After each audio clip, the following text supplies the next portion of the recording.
여러분 안녕하십니까? 오늘도 참으로 좋은 날입니다. 성령 충만하시기 바랍니다. 저는 오늘 은혜의 통로라는 제목으로 여러분과 함께 은혜를 나누고자 합니다. 본문 말씀은 신약 성경 마태복음 5장에서 7장입니다. 너희는 먼저 그의 나라와 그의 의를 구하라. 그리하면 이 모든 것을 너희에게 도하시리라. 우리의 신앙생활은 늘 성장하는 것만은 아닙니다. 구원의 감격이 식어지고 믿음이 약해질 때도 있으며 기도가 막히고 응답이 없어 가슴이 답답할 때도 있습니다. 이럴 때 우리는 은혜의 통로가 막혀있지 않은가를 살펴봐야 합니다. 오늘 본문 말씀인 마태복음 5장에서 7장까지 예수님께서 말씀해 주신 내용을 중심으로 은혜의 통로를 활짝 열어놓는 방법에 대해 세 가지로 생각해 보겠습니다. 우리는 먼저 형제와 담을 쌓은 일이 있으면 하나님 앞에서 즉시 흘려버리고 화목해야 합니다. 예수님께서는 마태복음 5장 23절로 24절에 그러므로 예물을 제단에 드리다가 거기서 내 형제에게 원망 들을 만한 일이 있는 줄 생각나거든 예물을 제단 앞에 두고 먼저 가서 형제와 화목하고 그 후에 와서 예물을 드리라고 말씀하셨습니다. 형제를 미워하는 것은 나와 형제 사이에 담을 쌓을 뿐 아니라 나와 하나님과의 관계도 막히게 하는 것입니다. 최초의 살인자 가인도 동생 아벨을 미워하고 시기한 나머지 동생을 쳐서 죽이고는 하나님의 낯을 피하여 유리하며 방황하는 자가 되었던 것입니다. 그러므로 예수님께서는 형제를 미워하는 것은 이미 마음으로 살인한 것과 같다고 말씀하셨습니다. 우리 인간은 모두가 연약한 죄인입니다. 우리 속에 죄가 자리 잡고 있는 한 인간관계에서 미움은 사라지지 않고 하나님과 인간 사이도 화목할 수 없습니다. 그러나 우리를 화목케 하시려고 하나님의 아들 예수 그리스도께서 우리 죄를 대신하여 십자가에 달리사 화목 제물이 되신 것입니다. 이러므로 그리스도의 은혜로 하나님과 화목을 이룬 우리는 형제와도 화목해야 합니다.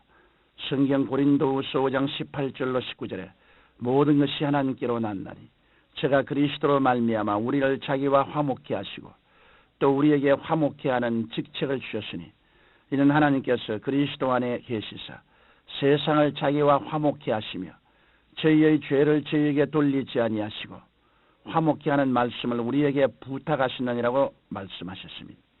우리가 형제에게 억울한 일을 당하여 도저히 용서할 수 없을지라도 그리스도의 사랑으로 용서해야 합니다. 성령께 형제를 사랑하는 마음을 달라고 간구해야 합니다.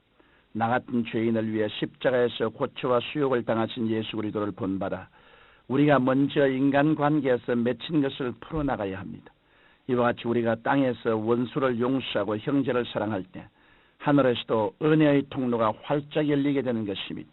그리고 우리의 온갖 구하는 것이나 생각하는 것에 넘치도록 하나님께서 역사해 주시는 것입니다. 그 다음에 우리는 먼저 그의 나라와 그 의를 구해야 합니다. 우리가 이 세상에서 열심히 사는 것은 대단히 중요합니다.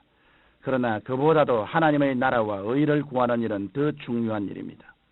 우리가 세상 사는 일에만 마음을 쓰고 하나님의 나라를 구하지 않을 때 은혜의 통로가 막히는 것입니다.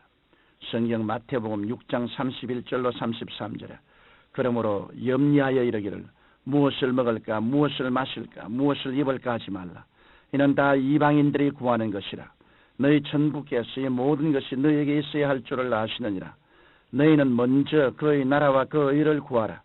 그리하면 이 모든 것을 너희에게 도하시려고 말씀하고 있습니다. 하나님께서는 사랑하는 자녀들이 무엇이 필요한가를 다 알고 계십니다. 우리의 머리털 하나까지 다 세신 바 되신 하나님께서는 우리의 필요한 것을 항상 넉넉하게 채워주시는 좋으신 아버지가 되십니다. 그러나 우리가 믿음으로 살지 아니하고 육신의 정욕과 안목의 정욕과 이생의 자랑을 쫓아 산다면 은혜의 통로가 막혀 아무리 힘쓰고 애써도 하나님의 축복이 임하지 않을 것입니다. 간단한 예화를 하나 소개하겠습니다. 참새 2마리가 나무 위에 앉아서 사람들이 사는 모습을 구경하고 있었습니다. 사람들은 매일 무엇을 먹을까 무엇을 마실까 무엇을 입을까 걱정하며 동분서주 뛰고 있습니다. 이 모습을 본 한 참새가 말하기를 사람들은 왜 저렇게 매일 먹고 사는 일을 염려하는 것일까 하고 물었습니다. 그러자 옆에 있던 참새가 대답하기를 아마 사람들에게는 우리들처럼 돌봐주신 하나님이 안 계신가 봐 라고 말했다는 것입니다.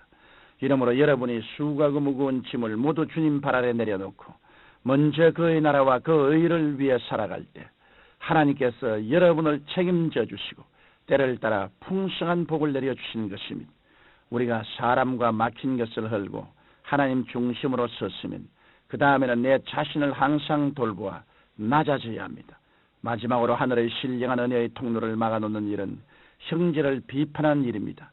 우리가 형제를 비판하고 헤아리면 은혜의 통로가 막히는 것입니다. 성경 마태복음 7장 5절에 외식하는 자여 먼저 내 눈 속에 들보를 빼어라. 그 후에야 밝히 보고 형제의 눈 속에서 티를 빼라고 말씀하셨습니다. 여기서 비판하지 말라는 것은 건전한 비판을 그 말하는 것이 아닙니다. 비판이라는 말의 헬라어인 크리시스는 원래 자신은 완전하고 흠이 없다고 여기면서 형제의 실수와 허물을 드러내어 정죄하고 판단할 때 사용되는 말입니다. 성경 야고보서 4장 11절에 형제들아 피차에 비방하지 말라. 형제를 비방하는 자나 형제를 판단하는 자는 곧 율법을 비방하고 율법을 판단하는 것이라. 내가 만일 율법을 판단하면 율법의 준행자가 아니요 재판자로다라고 말씀하고 있습니다. 우리는 그리스도의 은혜가 아니고는 한시도 살 수 없는 사람들인데 어떻게 형제를 판단할 수 있겠습니까? 형제를 비판하고 헤아릴 아무 권세가 없습니다. 그러므로 우리는 남을 비판하고 정죄하기에 앞서 하나님 말씀에 자신을 비추어 보고 겸손한 마음으로 남을 나보다 낮게 여겨야 합니다. 성경 로마서 12장 17절에 높은 데 마음을 두지 말고 도리어 낮은 데 처하며 스스로 지혜 있는 채 말라고 하신 말씀을 기억해야 합니다. 하나님께서는 교만한 자를 물리치시지만 겸손한 자는 높여 주십니다. 하나님의 은혜는 높은 데서 낮은 곳으로 흐르는 것입니다. 사랑하는 청취자 여러분, 오늘날 교회 안에는 형제와 담을 쌓고 형제를 스승없이 비평하면서 열심히 예만 드리면 은혜 받는 줄로 생각하는 사람들이 있습니다. 그러나 하나님을 진정으로 섬기는 사람은 이웃과 형제도 섬길 줄 알아야 합니다. 그 사람이 대접받고 섬김받을 가치가 있기 때문에 그런 것이 아닙니다. 우리 모두가 그리스도께서 피로 값주고 사신 하나님의 귀한 자녀이기 때문입니다. 우리는 형제를 용서하고 하나님의 나라와 의를 위해 살며 항상 겸손해야 합니다. 하나님께서 여러분을 지켜보고 계십니다. 오늘 또 하나님의 은혜와 축복이 여러분에게 충만히 임하시기를 예수님 이름으로 축원합니다. 거룩하시고 영광스러우신 우리 아버지 하나님, 우리가 하나님 앞에 서게 될 때 우리에게 허물투성인 것을 발견합니다. 그러나 그 무엇보다도 용서해 주지 않은 마음이 우리의 마음과 하나님 사이를 막아놓지 않습니까? 원하오니 주의 이름으로 용서하는 마음 허락하여 주시옵소서. 거룩하신 아버지 하나님이시여, 그리고 항상 그 나라와 그 일을 먼저 구하여 하나님 길을 택하고 사람의 길을 저버리게 도와주시옵시고, 높은 데 마음을 두지 말고 낮은 데 마음을 두고 겸허하게 하나님을 섬기게 도와주옵소서. 예수님 이름으로 기도드립니다. 아멘.